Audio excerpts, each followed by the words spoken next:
Alright, so this, I needed a torque wrench. I was going to go digital. However, with the digital, I didn't want to have any, like, I didn't want any of that run over. Like, you know, you hear the beep, the audible's a little quicker, you have the feel of the click. You'll generally try and stop, right? Stupid, I know. But I was looking at this on Amazon, more Chinese parts, right? It's that brand.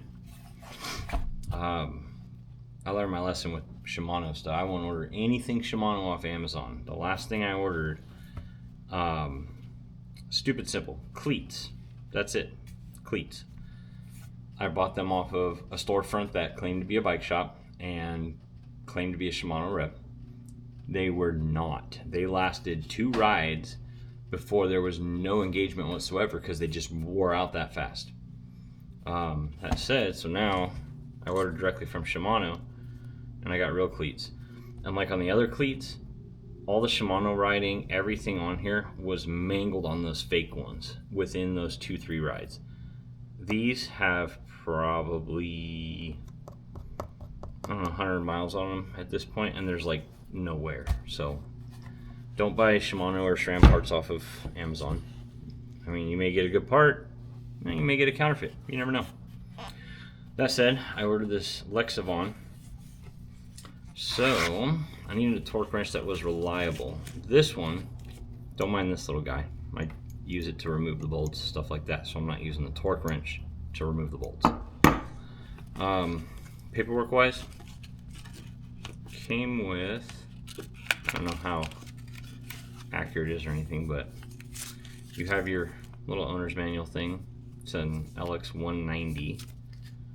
Yeah, you know how to use a torque wrench, you don't need that. So this, 2-year warranty card, pretty simple. I did do the register for the warranty. It was pretty simple and straightforward, so always good to set that up, you know, you never know if it's going to end up off if you drop it or something. Certificate of calibration. I mean, you can print this out. Anybody can print this out. I could erase these numbers and create my own template to show everything is 100% in line. So take it with a grain of salt. It's a company representing themselves. Accuracy wise, it's been on par with the intense one that came with my Taser that I held on to after I sold the Taser. I was using that one for like 3-4 years. Sold it to a buddy because I wanted a new torque wrench, be it, you know, cool looking or whatever. I don't know, just stupid. In all honesty, what it was for, on the intense one, these numbers right here were polished and like etched in. I'm 44 years old. I just got a recent prescription and my vision has gone to shit. So I can see, to maintain that far distance and with that bad astigmatism and the contacts being weighted, yada yada, this recent prescription, I lost a lot of my close-up vision. Like, not lost it, I could still see stuff, but I couldn't read that torque wrench. Like, numbers that small, I could not read it. So I need something more defined. These came out pretty dang defined. You can see them nice and clear. The operation of this little guy is pretty simple. They tell you keep it locked at 2 Newton meters. So that's what it is. On the top, you have your Newton meters. On the bottom, you have your inch pounds. So that was the only thing I had to read the owner's manual for. And then I looked and I was like, oh, Newton meters, okay, cool. The lock mechanism is, it's simple. On the one that came with the Intense, you would have to hold this down because it's spring loaded, then spin your torque wrench and it would catch every once in a while because the lock didn't seat properly. Did that since new, such is life. The lock on this, it's a nice positive click, no movement. The thing to get used to on this, and it's caught me off guard a few times, which is small and trivial. I mean, it's a Newton meter torque wrench, you can't go wrong.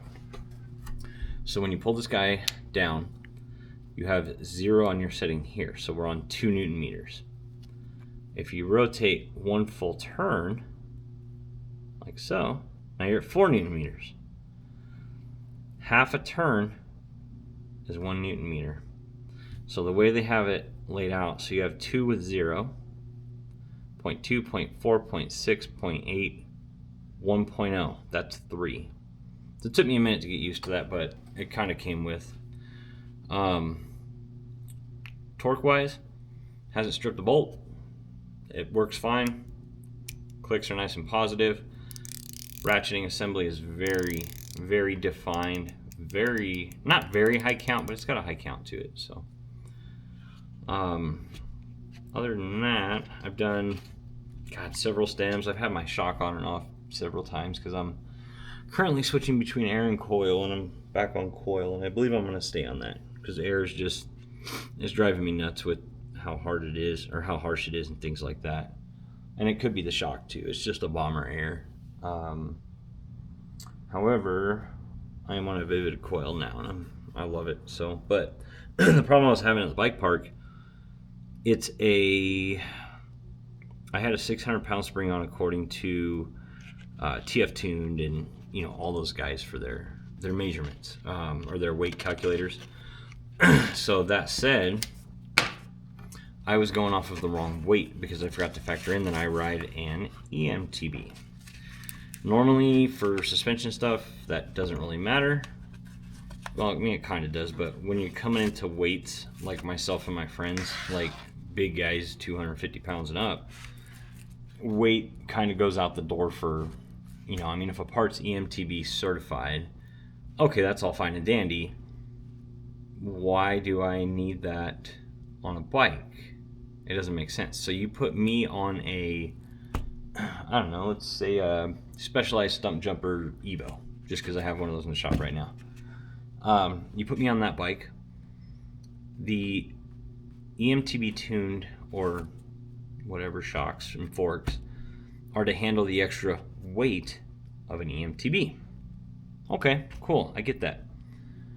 What's the difference between a 180-pound rider on that Specialized or myself, who's at 251.5 pounds as of this morning, losing weight? Good job.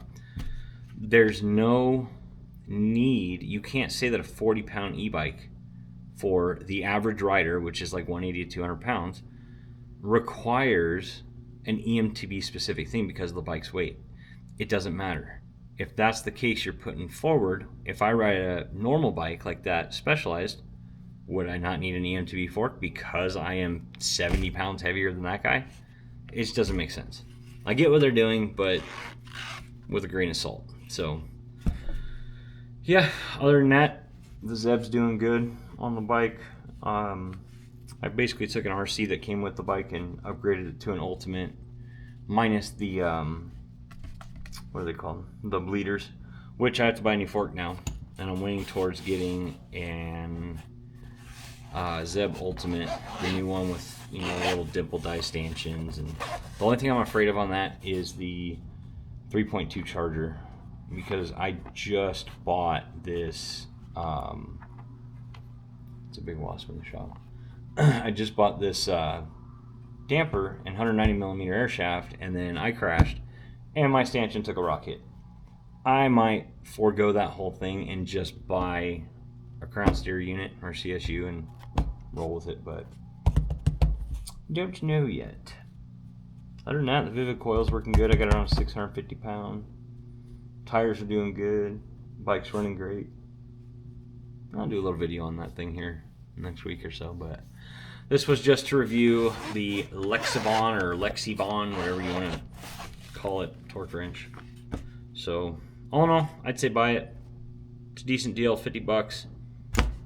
I mean, there's no conversions like if you go Home Depot for Husky, Harbor Freight for Icon, or Snap-on, whatever. You're gonna have to do that conversion unless you get a Newton meter specific, obviously. But as far as I've seen on shelf at Home Depot and Harbor Freight, there's nothing in Newton meters. When I started biking, I was doing the conversions to Newton meters, and it was an absolute nightmare. I'm not good with, well, I'm good with money math. I'm not good with this math. That said, we'll move on to the bits. So, little 3-inch extension, nothing special. It's nice and solid. It's got a positive lock from that bearing, from that detent ball. Good and solid. Of course, I don't use my extensions as hammers, so I couldn't tell you its impact resistance. You got the 1/4-inch adapter, which I have yet to use. I have tons of these bits that came in some random tool set from years ago. I have not needed them. This has all the bits that you need for basic bike maintenance. Now, if you're going to get into like rebuilding stuff, yeah, you may have to invest in some other 1/4-inch bits, but for the most part, for the guy in the garage, you're just working on things.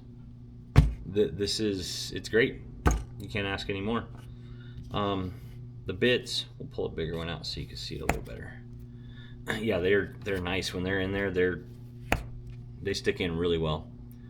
You can't see any glue sticking out, anything like that. They're nice and solid. The engagement when you put them together is super clean, nice and easy. Doesn't come out. It is a little hair loose, but I mean, it's better than having it stuck in the same place where if you're not turning your arm straight when you're tightening shit. So other than that, the bits are clean. They work great. Let's make sure that's a 2 and locked.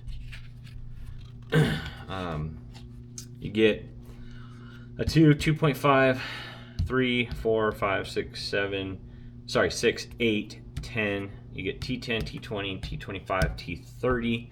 The extension, the adapter, cool little pouch for. I keep that little guy because I don't use my torque wrench to break bolts loose. It's could be an old school thing, I don't know. It's just what I was taught way back when. So yeah, but yeah, it's pretty nice. Good carrying case. It's thick, zips up nice and snug. It's very, very solid, thick, hard case. But I like it. Feels good. Give it a thumbs up. Go ahead and buy it. Use it. Practice using it. Like, not practice, like get to know how to use it. Obviously, you should know how to use a torque wrench. But get to the point where when you're tightening something on your bike, your stem bolts, your anything, your brake, not the brake rotors. I do those by feel. God damn, that was a big ass wasp just flew right by me. But anything small on your bike you're doing, like my shock bolts, for instance, since I've had those on and off so much, it's 11 Newton meters for the uppers for the trunnion mount, and then the lower is 15 Newton meters. I make it so the first thing you grab when you're putting your bike back together is your torque wrench. Like, it needs to be next to you so you're ready to go. You don't over torque something and strip it. You don't put too little of amount of torque being afraid of stripping it and end up with the bars rotating. Had it happen to a buddy recently. Other than that, you just have to make sure everything's good. Take care of your bike and it'll take care of you. I mean, we don't pay 5, 6, 7, 8 grand for these things to tighten them down by feel. So you take care of it, it'll take care of you. It'll give you years and years of riding, and it should be good for you. So there you go. Have a good night, y'all. Deuces.